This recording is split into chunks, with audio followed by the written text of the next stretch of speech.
اللہ تعالیٰ نے جو انسان پیدا کیے ہیں ان کے مزاج مختلف ہیں۔ ان میں کچھ لوگ ہوتے ہیں جو قوی ہوتے ہیں ارادے کے، جو فیصلہ کر لیا ڈٹ گئے۔ کچھ لوگوں میں وہ قوت ارادی اتنی مضبوط نہیں ہوتی، وہ ادھر ادھر سوچتے رہتے ہیں۔ کچھ لوگ جسمانی طور پر بہت توانا ہوتے ہیں، کچھ لوگ جسمانی طور پر پیدائشی طور پر کمزور ہوتے ہیں۔ تو اگر کوئی قوت ارادی کمزور رکھنے والا شخص ہے، وہ بھی تو اللہ کی تخلیق ہے، اللہ کا بندہ ہے، خطاؤں کا ظہور ہو جاتا ہے، توبہ کرتا ہے، پھر کچھ عرصے کے بعد پھر خطا کا ظہور ہو جاتا ہے، پھر توبہ کرتا ہے، تو ہم تو یہ سمجھیں گے کہ ایک حد کے بعد پھر اس کی توبہ قبول نہیں ہونی چاہیے۔ لیکن حدیث سنیے، وعن ابی ہریرہ رضی اللہ تعالی عنہ قال قال رسول اللہ صلی اللہ علیہ وسلم ان عبدا اذنب ذنبا، یقیناً ایک بندہ جو ہے وہ ایک گناہ کرتا ہے، فقال، پھر وہ کہتا ہے رب، اے میرے پروردگار، اذنبت فاغفر، مجھ سے گناہ ہو گیا ہے، مجھے معاف فرما دے۔ فقال ربہ، تو پروردگار یہ کہتا ہے اعلم عبدی ان لہ ربا یغفر الذنب ویأخذ بہ، میرا یہ بندہ یہ جانتا ہے کہ اس کا ایک رب ہے جو گناہ معاف بھی کر سکتا ہے اور سزا دے بھی سکتا ہے۔ کیا معنی ہوئے؟ گناہ اس نے کیا ہے لیکن جانتا ہے اللہ کو کہ وہ معاف بھی فرما سکتا ہے، تبھی تو وہ اللہ سے معافی کی درخواست کر رہا ہے۔ اس کے اس جاننے کی بنیاد پر، اس کے اس علم کی بنیاد پر، اس کے اس ایمان کی بنیاد پر فرمایا غفرت لعبدی، میں نے اپنے بندے کو معاف کر دیا۔ ثم مکث ما شاء اللہ، پھر وقت گزرا جتنا کہ اللہ نے چاہا۔ ثم اذنب ذنبا، پھر اس سے گناہ ہو گیا۔ فقال رب اذنبت ذنبا فاغفر، پھر کہتا ہے پروردگار مجھ سے گناہ ہو گیا، پھر مجھے معاف فرما دے۔ فقال ربہ، اللہ فرماتا ہے عالم عبدی ان لہ ربا یغفر الذنب ویأخذ بہ، میرا بندہ ہے نا جو جانتا ہے کہ اس کا ایک رب ہے، ایمان باللہ اس کے اندر ہے، تبھی تو پکار رہا ہے، اور یہ بھی جانتا ہے کہ وہ گناہ معاف بھی کر سکتا ہے اور چاہے تو پکڑ بھی سکتا ہے، سزا بھی دے سکتا ہے۔ تو فرمایا، اللہ تعالیٰ فرماتے ہیں میں نے فرمایا کہ میں نے معاف کر دیا۔ ثم مکث ما شاء اللہ، پھر ایک عرصہ گزرا اس کے بعد، ثم اذنب ذنبا، پھر اس نے گناہ کیا۔ قال رب اذنبت ذنبا آخر، اس نے کہا پروردگار میں نے تو پھر ایک اور گناہ کر دیا، فاغفر لی، مجھے بخش دے۔ فقال اعلم عبدی ان لہ ربا یغفر الذنب ویأخذ بہ، میرا بندہ جانتا ہے نا کہ اس کا ایک رب ہے جسے وہ پکار رہا ہے، کہ وہ جانتا ہے کہ اسے اختیار حاصل ہے کہ چاہے تو بخش دے اور چاہے تو پکڑ لے۔ اس کے اس علم، اس ایمان کی بنیاد پر میں نے اسے معاف کر دیا۔ ایک اور حدیث، میں نے چونکہ اس گفتگو کے لیے ان احادیث کا تفحص کیا ہے، یہ تو بہت ہیں حدیثیں، میں نے ان میں سے کچھ چنی ہیں۔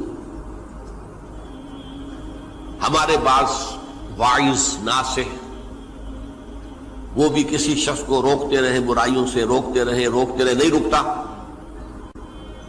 تو کہیں غصے میں آ کے اللہ تجھے کبھی معاف نہیں کرے گا۔ یہ کتنا بڑا جرم ہے، اس کا اندازہ کیجئے اس حدیث سے۔ تو میرے بندے کو میری رحمت سے مایوس کر رہے ہیں، کتنا بڑا جرم ہے، اس کا اندازہ کیجئے۔ یہ مسلم شریف کی روایت ہے، عن جندب، حضرت جندب رضی اللہ تعالی عنہ سے، ان رسول اللہ صلی اللہ علیہ وسلم حدث، کہ اللہ کے رسول صلی اللہ علیہ وسلم نے ایک واقعہ بیان کیا، ان رجلا قال، کہ ایک شخص نے یہ کہا، واللہ لا یغفر اللہ لفلان، کہ خدا کی قسم اللہ تعالیٰ فلاں شخص کو کبھی معاف نہیں کرے گا۔ وَأَنَّ اللَّهَ تَعَالَى قَالَ، اس پر اللہ تعالیٰ نے یہ فرمایا، منزل الذی یتعالی علیہ، یہ کون ہے جو میرے اوپر حکومت کرنے والا آ گیا، جو میری طرف سے حکم لگا رہا کہ میں کبھی معاف نہیں کروں گا؟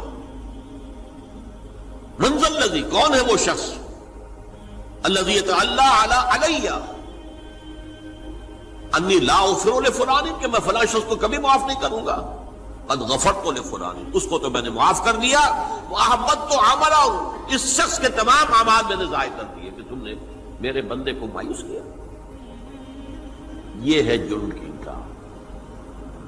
تو توبہ کی دعوت دیتے رہو، توبہ کے لیے لوگوں کو آمادہ کرتے رہو، توبہ جو ہے اس کے لیے ترغیب دیتے رہو، اللہ تعالیٰ معاف فرمانے والا۔ اب آخری حدیث سنا رہا ہوں، یہ تو بہت ہی عجیب حدیث ہے اور متفق علیہ، یہ بخاری اور مسلم دونوں میں۔ حضرت ابو سعید الخدری رضی اللہ تعالی عنہ جو ہے وہ اس کے راوی ہیں۔ حضور نے فرمایا کانا فی من کانا قبلکم رجل قتل 99 نفسا، تم سے پہلے جو امت تھی بنی اسرائیل، گویا کہ ان کا ذکر ہے، اس میں ایک آدمی ایسا تھا جس نے 99 قتل کیے تھے۔ اب آپ اندازہ کیجئے کتنا بڑا گناہ کبیرہ ہے قتل۔ قرآن مجید میں آتا ہے وَكَأَنَّمَا قَتَلَ النَّاسَ جَمِيعًا، اگر ایک انسان کو بھی ناحق قتل کر دیا گیا تو یہ ایسی ہے گویا کہ اس نے پوری نوع انسانی کو قتل کر دیا، اس نے 99 قتل کیے۔ فَهَلْ لَهُ مِن تَوْبَةٍ، پھر اس کے بعد یہ ہوا کہ اس کے اندر توبہ کا جذبہ پیدا ہوا۔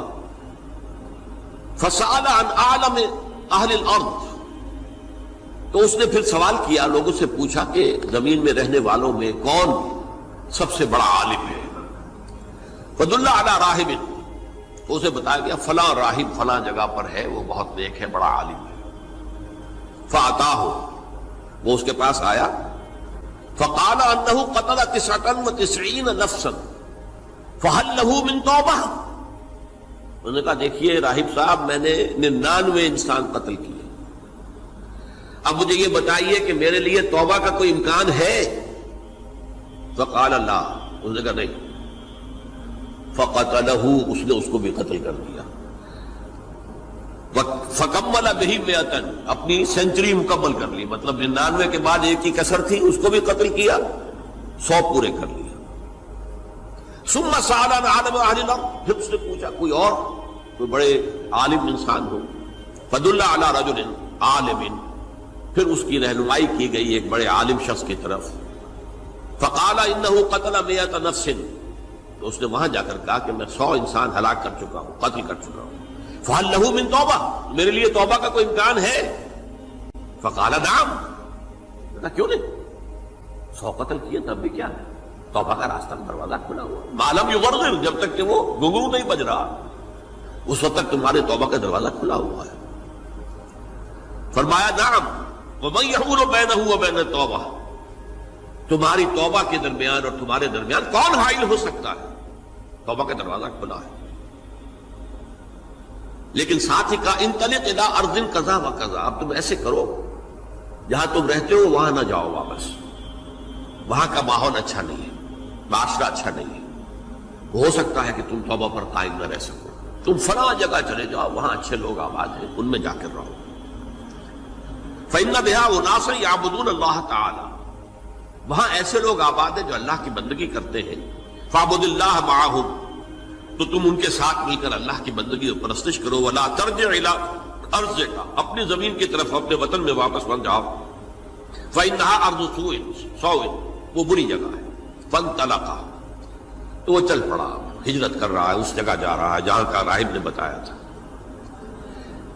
حتی اذا نصف الطریق، جب آدھا راستہ اس نے پورا کر لیا، اتاہ الموت، موت آ گئی۔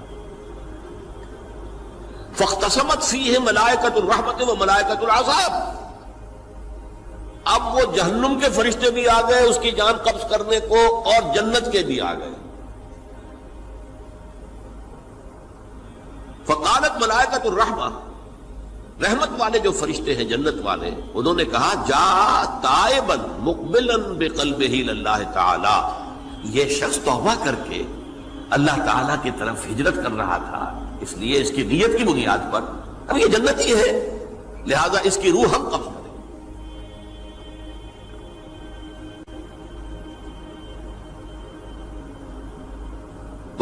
قالت الملائکۃ العذاب، اور وہ جو عذاب والے فرشتے ہیں وہ کہیں گے انہ لم یعمل خیرا قط، تو نے توبہ کے بعد کوئی نیک عمل تو کیا ہی نہیں، تو کس بنیاد پر اس کو تم جنت میں لے جاؤ گے؟ اس کو تو دوزخ میں جانا چاہیے۔ فاتاہ ملک فی صورت آدمی، تو ان کے پاس اللہ نے ایک اور فرشتے کو بھیج دیا آدمی انسانی شکل کے اندر، فجعلوہ بینہم، ان فرشتوں نے کہا بھائی ہمارا فیصلہ کرا دو، اس کی روح ہم لینا چاہتے ہیں یا ہم لینا چاہتے ہیں، انہیں حکم بنا لیا۔ فقال قیسوا ما بین الارضین فإلی ایتہما کان اقرب، کہ تم فاصلہ ناپ لو جہاں سے وہ چلا ہے اور جہاں جا رہا تھا اور یہاں اس کی موت ہو رہی ہے، تو کون سا فاصلہ زیادہ ہے؟ جب ناپا گیا، بلکہ ایک حدیث میں آتا ہے کہ اس پر اللہ نے زمین کو جو ہے حکم دے دیا، ایک طرف والی زمین تو سکڑ جا، دوسری والی جو ہے تو پھیل جا، تاکہ وہ جو جدھر جو جا رہا تھا وہ زیادہ قریب ہو جائے بنسبت اس کے کہ جہاں سے وہ چلا تھا۔ تو اس فیصلے پر پھر جو فرشتے تھے، جو کہ رحمت کے فرشتے تھے، وہ اس بندے کو لے گئے جنت کے اندر۔ یہ ہے توبہ کی عظمت اور اس کی تاثیر۔ رب رب کر دے بڈھے ہو گئے اتے ملا پنڈت سارے، رب دا کھوج کھرا نہ لبا اتے نہ کیتے بئی نظارے۔